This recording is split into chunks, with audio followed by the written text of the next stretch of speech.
अस्सलामुअलैकुम। आज की वीडियो में हम ऑप्टिमाइज़ेशन प्रॉब्लम्स यूजिंग डेरिवेटिव्स को डिस्कस करेंगे। ऑप्टिमाइज़ेशन प्रॉब्लम्स हमारे पास ऐसी प्रॉब्लम्स होती हैं जिनमें हम अपना बेस्ट पॉसिबल आउटकम फाइंड करते हैं यूजिंग कैलकुलस।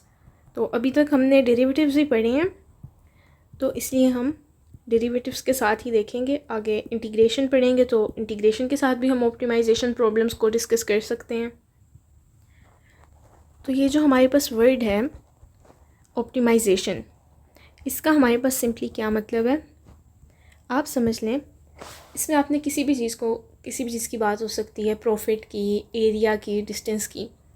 आपने उसको मिनिमाइज़ करना है या फिर आपने उसे मैक्सिमाइज़ करना है। इससे आपको याद आएगा कि हमने अपने प्रीवियस लेक्चर्स में मैक्सिमा और मिनिमा के प्रॉब्लम्स को डिस्कस किया था। तो इनकी एप्लीकेशन ही है हमारे पास ऑप्टिमाइज़ेशन में। मतलब कि इन कॉन्सेप्ट्स को यूज़ करते हुए हम अपने ऑप्टिमाइज़ेशन के प्रॉब्लम्स को सॉल्व करेंगे। अच्छा, तो अब आपके पास कोई भी रियल वर्ल्ड इसका प्रॉब्लम आ जाता है तो आप क्या स्टेप्स करेंगे इसे सॉल्व करने के लिए। तो सबसे पहले तो आप देखेंगे हमने किस क्वांटिटी को ऑप्टिमाइज़ करना है। ठीक है, तो आपने आइडेंटिफाई कर लेना है अपनी क्वांटिटी को।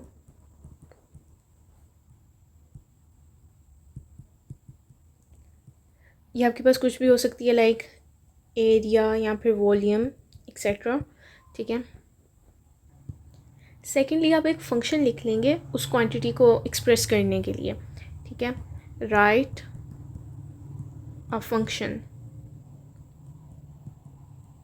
मतलब कि हमारे पास जो भी क्वांटिटी है उसको हमने एफ ऑफ एक्स के टर्म में लिखना है, मतलब कि वेरिएबल्स के टर्म में हम लिखेंगे। थर्ड, हम अपने कंस्ट्रेंट्स अप्लाई करेंगे। कंस्ट्रेंट से हमारे पास क्या मतलब है यहाँ पे कि देखिए हम या तो मैक्सिमाइज़ करना चाह रहे हैं या फिर हम मिनिमाइज़ करना चाह रहे हैं। तो फॉर एग्जांपल हमारे पास काफ़ी ज़्यादा एरिया है, अनडिफाइंड समझ लें, यानी कि कुछ भी है, यहाँ पर आप एज्यूम कर सकते हैं 500 मीटर है, बट हम इसे मिनिमाइज़ करना चाह रहे हैं समझ लें 10 मीटर्स पर। ठीक है, तो हम कंस्ट्रेंट्स अप्लाई कर देंगे जिसमें हम ये बाकी सारा जो एरिया है इसको हम एलिमिनेट कर देंगे, इसको हम निकाल देंगे और सिर्फ इतने एरिया पर हम कंस्ट्रेंट्स अप्लाई करेंगे। तो हमने इस तरह कंस्ट्रेंट्स अप्लाई कर लेने अपने थर्ड स्टेप में। मतलब कि जो हमारा एफ ऑफ एक्स फंक्शन था, अगर इसमें पहले हमारे पास कोई और वेरिएबल भी था यानी कि वाई भी था, तो इससे हम सिर्फ एक्स तक ही रिड्यूस कर देंगे। फोर्थ स्टेप में आपने डिफ्रेंशिएट कर लेना, जो भी आपके पास फंक्शन बचेगा हम उसका डेरिवेटिव ले लेंगे। देन अपने फिफ्थ स्टेप में हमने एक बार फर्स्ट डेरिवेटिव ले लिया तो हम फिर उसके क्रिटिकल पॉइंट्स को भी फाइंड आउट कर सकते हैं।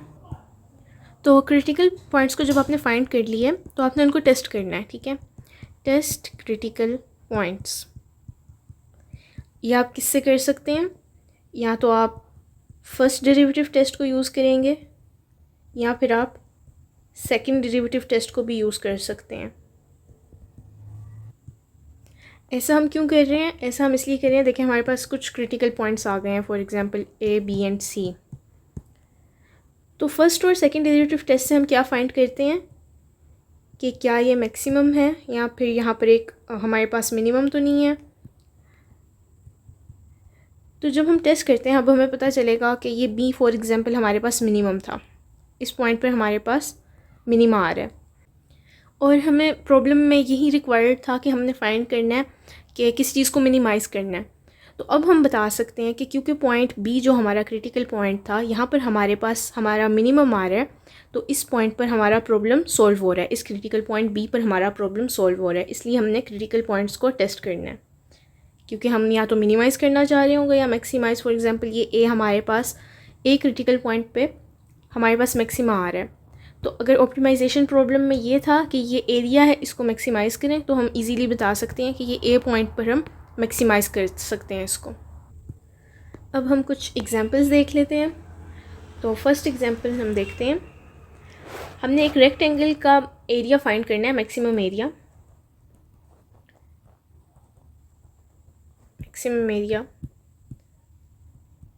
Of a rectangle. अब इस प्रॉब्लम में हमारे पास क्या डेटा है, इसमें उन्होंने हमें हमारा पेरीमीटर दिया हुआ है जो कि हमारे पास फिक्स्ड है 40 यूनिट्स। तो हमें अब ऐसे डायमेंशंस फाइंड करने हैं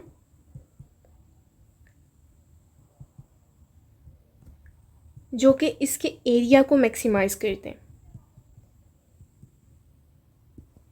तो सबसे पहले हम अपने डेटा को लिख लेते हैं। पेरीमीटर को हम पी से रिप्रेजेंट कर लेते हैं, ये हमारे पास 40 है, ठीक है, यूनिट्स। एरिया को हम ए से रिप्रेजेंट कर लेते हैं, इसे हमने, ये हमारे पास मैक्सिमाइज्ड एरिया होना चाहिए, ठीक है। अब हमने डायमेंशंस क्योंकि फाइंड करने हैं, तो आपको पता है एरिया में हमारे पास, एक रेक्टेंगल के एरिया में हमारे पास क्या डायमेंशंस होते हैं, लेंथ इनटू विड्थ। तो ये दो डायमेंशंस हमने फाइंड करने हैं। तो लेंथ को फॉर एग्जांपल आप अगर कह लें एक्स, ठीक है, एक्स आपके पास लेंथ है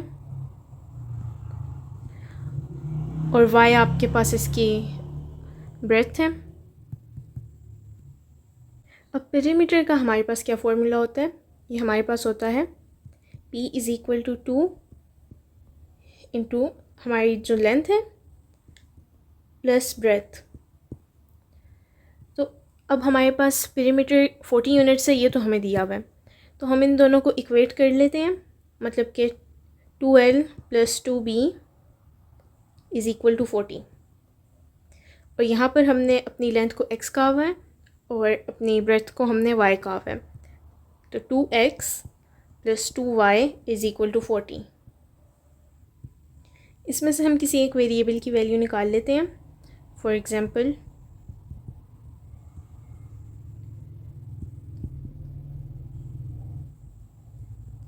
y की निकाल लेते हैं हम value, y is equal to 20 minus x. Area का फॉर्मूला हमें पता है, ये हमारे पास होता है लेंथ इंटू ब्रेथ। अब y की वैल्यू हमने इसलिए निकाली थी ताकि हम एरिया वाली इक्वेशन में पुट कर सकें। तो x इंटू 20 माइनस एक्स, यहाँ फिर 20x माइनस एक्स स्क्वेयर्ड। अब जो हमारा एरिया था हमारे पास x के टर्म्स में आ गए हैं, तो मतलब कि हम इसे as a function of x लिख सकते हैं, मतलब कि a of x is equal to 20x minus x squared.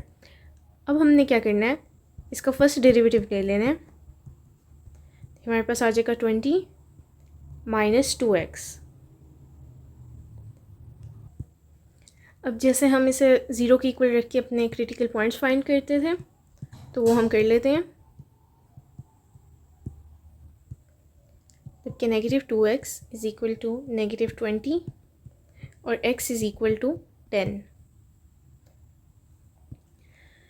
यही हमारे पास हमारा आंसर है जो कि हमारे पास मैक्सिमाइज़ कर रहा है हमारे एरिया को, अगर हमारे पास पेरीमीटर 40 है। अब आप कहेंगे कि हमने टेस्ट क्यों नहीं किया, और बिकॉज हमने स्टेप्स में तो लिखा था कि टेस्ट करना है, बट देखिए हमारे पास एक ही क्रिटिकल पॉइंट आ रहा है और जो हमारा फंक्शन बन रहा था इसमें हमारे पास एक्स स्क्वेयर था, एक सिंपल क्वाड्रेटिक हमारे पास इक्वेशन थी, फंक्शन था, ठीक है। तो इसमें हमें पता ही चल रहा है कि एक ही हमारे पास क्रिटिकल पॉइंट है और इसमें पुट करेंगे तो हमारे पास एक मैक्सिमम एरिया ही आएगा, इसके अलावा हमारे पास है ही नहीं कुछ टेस्ट करने को। और तब आपने लाजमी टेस्ट करना है जब एक तो आपके पास ये क्वाड्रेटिक ना हो और कोई और कॉम्प्लेक्स इक्वेशन हो और आपके पास काफ़ी ज़्यादा क्रिटिकल पॉइंट्स हों, फिर तो हमें टेस्ट करना ही पड़ेगा, बट इसमें हम टेस्ट को स्किप कर सकते हैं। एक और एग्जांपल हम देख लेते हैं। तो इस एग्जांपल में हमारे पास एक लाइन है, ठीक है, और हमने इस लाइन पर एक पॉइंट फाइंड करना है, फॉर एग्जांपल P पॉइंट है, और लाइन की इक्वेशन है हमारे पास y is equal to 2x plus 3। जो हमने पॉइंट फाइंड करना है वो हमारे पास एक और पॉइंट है, ठीक है, ये अगर P1 है तो ये P2 है, तो जो P2 पॉइंट है वो 4 और 0 है। तो हमने जो P1 पॉइंट फाइंड करना है वो इसके क्लोजेस्ट होना चाहिए। तो अपना डेटा हम लिख लेते हैं। कि एक तो ये y हमारे पास लाइन है, जो P1 पॉइंट है जो हमने फाइंड करना है वो समझ लें x और y है, बिकॉज इसके कोऑर्डिनेट्स हमने फाइंड करने हैं। और जो P2 है जिसके हमारे पास कोऑर्डिनेट्स हैं वो हमारे पास 4 और 0 है। अच्छा, अब हमें डिस्टेंस फंक्शन पता है, डिस्टेंस फार्मूला हमारे पास क्या होता है कि जो हमारा x1 है, ठीक है, या फिर x2 कर लें, पहले किसी को भी कर लें जहाँ से आपने डिस्टेंस फाइंड करना है। इसमें से हम अपना x2 वाला पॉइंट माइनस करते हैं, यानी कि दूसरे पॉइंट का x कोऑर्डिनेट माइनस करते हैं, और इसका स्क्वायर प्लस y कोऑर्डिनेट्स के डिफरेंस का स्क्वायर। तो इसे हम पुट कर लेते हैं। देखें, ये तो हमारे पास x है, तो x ही आ जाएगा -4 प्लस y -0।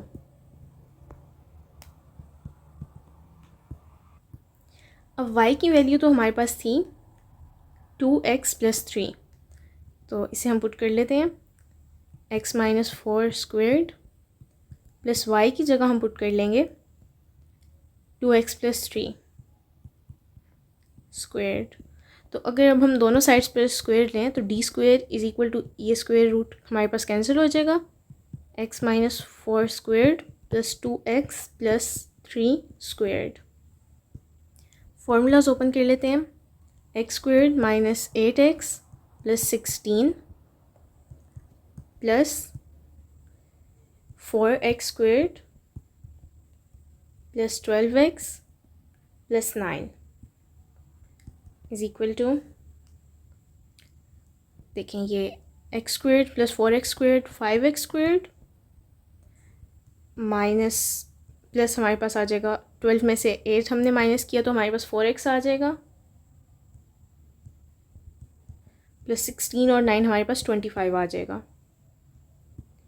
अब ये देखें, हमारे पास एक फ़ंक्शन आ गया है x के टर्म्स में, d(x) के लेते हैं और इसका डेरिवेटिव ले लेते हैं, सॉरी स्क्वायर्ड का, या फिर इस पूरे फंक्शन को आप f के इक्वल के लेना, f(x), ठीक है। तो f(x) का डेरिवेटिव ले लेते हैं। तो 5x² मतलब कि 10x + 4 + 0 मतलब कि 10x + 4। अब क्रिटिकल पॉइंट फाइंड करने के लिए हम 10x + 4 को 0 के इक्वल रखेंगे। तो 10x = -4 और x = -4/10 और -2/5। अब देखें, अगेन हमारे पास एक सिंपल क्वाड्रेटिक, बल्कि क्वाड्रेटिक भी नहीं था, हमारे पास सिंपल फंक्शन था एक, ठीक है, और एक ही हमारे पास क्रिटिकल पॉइंट आया है। तो इसी को हम बस अपने y में पुट करके देख लेते हैं। इसमें हमें टेस्टिंग की ज़रूरत नहीं पड़ेगी। y = 2x + 3।